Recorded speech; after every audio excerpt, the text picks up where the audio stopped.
So in this video I'm going to take a look at 2018 ordinary level paper question 1, and I want to take a look at the setup of the question from start to finish.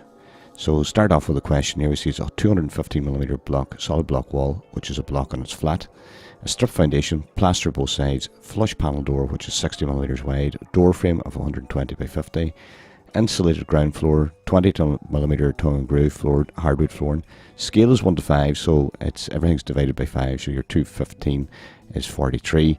500mm above the floor, which is 100, and then 600mm wide on either side of the wall, which is 150. And you've 3 typical dimensions, and then we have to show in the radon barrier basically. So I'm going to start by drawing a vertical line and a pickup line at the bottom of the sheet. I'm going to come up the depth of the wall, which is my 215. I could come up to 300 and draw another horizontal line, and then the width of my wall is 43. Come off 45 to that there, and it'll give me the rectangle of my foundations, which is basically 3 times the width of the wall, so it's 43, and just measuring it out both sides. Once I've done that, I have to decide how far up I want to come up to the floor level. So I'm deciding that it's basically 4 courses of blocks if they were on their edge, but they're all on their flat this time, so that would give me a distance of 180mm, which is representing 900mm at scale of 1 to 5. And that line is going to give me my finished floor level. And what I'm doing there is measuring on the 20mm, which is only 4mm for the hardwood flooring, gives me my finished floor level.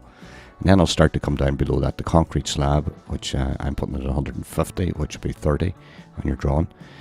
Then I'm putting 250mm of insulation, which should be, what is it, on our scale of 150mm on our scale of 1 to 5, and then I'll put my hardcore below that there. So as it gets a little bit heavier, you should be able to see the different layers starting to work their way out, and I'm putting a bit of an angular repose up to the hardcore, then my sand blinding and my insulation, and I've got edge insulation as well too, which I'm putting in at 80mm, and on top of that of course my hardwood flooring. So these will all be labelled at the end, so it should become a wee bit clearer at the end. I meant to put in a little bit of a sketch that I had done at the start before I started to draw this, which is always handy. Putting in my reinforcing bars for the concrete found, the strip, and you can see I'm putting in the detail for concrete as well. And I'll do that again as well too for my concrete slabs. And you use colours really for the insulation. I'm putting in my radon barrier here, which you can see it's stepped up on the block, and then there will be 2 more layers of blocks on top of that there, which will bring it up to the finished concrete level then when after it will be placed, and the floor will be power floated. So then I'm coming up the distance of 100mm to make the wall. I've added on, I actually had to add on a wee bit then for the plaster, which I've put on at 13mm. At this scale it's going to be hard to see that exactly, and I put in the frame, and sure that mightn't necessarily be a door saddle on the bottom of the frame. I'm drawing in my door now, and I'm giving it 100mm, which is 20 up from the bottom, or you could even go bigger for the little bit of wood at the bottom of the flush frame would be filled up, and that's what I'm sketching there. I'm putting in lines here now to show what would be most likely a skirting board of some kind with a bit of a kind of a moulding or an angle, and I'm just putting a kind of bit of an angle on it. And again, it's to the plastered finish of the wall. And then I'm putting the end of the detail for my subfloor. And we're pretty close on it here now. There could be an architrave, I suppose, placed. I'm putting in the sand blinding and my hardcore. Of course, these will be labelled, and you should see them clearly. I'm only using the colour because it's much quicker in an exam situation to try and draw with it, or try and put that in as a colour. Not necessarily have to colour the whole thing either. And I've put in a bit of architrave there, but I'm not even going to bother labelling it because there's more than enough detail in here to get you marks, and you'd have to be fairly going to get this all drawn anyway in the time, at ordinary level, that is.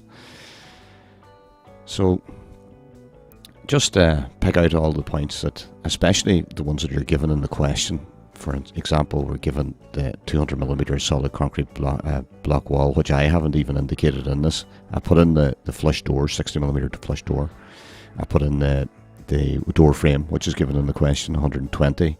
And part of the question is 3 typical dimensions in your drawing. So, I mean, they're actually giving you the answers there as well too. And I put in the skirting board, which is a typical dimension, 150 by 20. The tongue and groove floor, which is given in the question, it didn't give a width of the board. I'm putting it in as 150, which would be a 6-inch board.